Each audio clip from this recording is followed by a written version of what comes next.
రేవంత్ రెడ్డి గారికి నేను నా నమస్కారం తెలియజేస్తున్నా. ఇట్లా తెలంగాణ రాష్ట్రంలో మైనార్టీ స్కూళ్ళు కానీ గురుకుల స్కూల్ కానీ ఎక్కడ చూసినా కానీ అసలు పిల్లలకి సేఫ్టీ లేదు. లోపలికి తల్లిదండ్రులు పోవడం లేదు. పిల్లలకు వారం అయితే కూడా ఫోన్లు చేయడం లేదు. చేసినా కానీ పిల్లలకి మాట్లాడించడం లేదు, చేయడం లేదు, పిల్లలతో పలకరించడం లేదు. పోయినా కానీ పెద్ద ఇది చేస్తున్నారు. ఎందుకు కండిషన్ చేస్తున్నారు? తిండి కూడా సరిగ్గా లేదు అని పిల్లలకి ఏది పెట్టినా సరిగ్గా పెట్టడం లేదు, ఎవరేం పట్టించుకోవడం లేదు.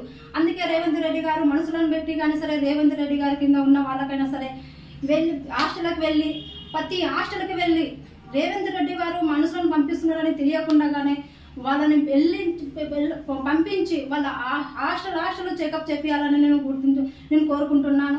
ప్రతి హాస్టల్లో ఏం జరుగుతుంది, ఎలా చేస్తున్నారు టీచర్లు, ఎలా పెడుతున్నారు భోజనం అని మొత్తము గమనించాలని కోరుకుంటున్నాను. మన తెలంగాణ రాష్ట్రంలో ప్రతి హాస్టల్ ప్రతి గురుకుల చెక్ చేయాలి. ప్రతి పిల్లలు కూడా